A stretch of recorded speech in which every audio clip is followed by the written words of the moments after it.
Congress leader Rahul Gandhi on Sunday slammed the government over demonetization, alleging that Prime Minister Narendra Modi's move 4 years ago was aimed at helping a few of his crony capitalist friends and had destroyed the Indian economy.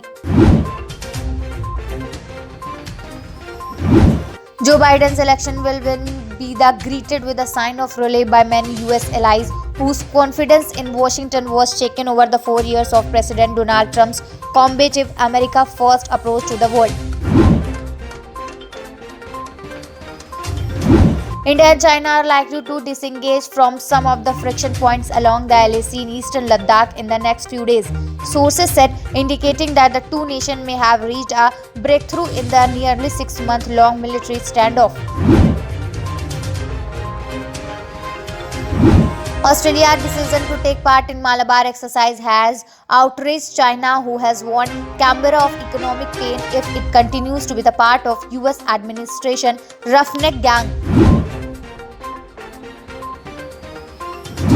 Chinese President Xi Jinping on Sunday instructed officials to expedite the construction of the new 47.8 billion railway project connecting the country's southwest Sichuan province to Linzhi in Tibet close to the Indian border in Arunachal Pradesh, saying it would play a key role in safeguarding stability in the border areas.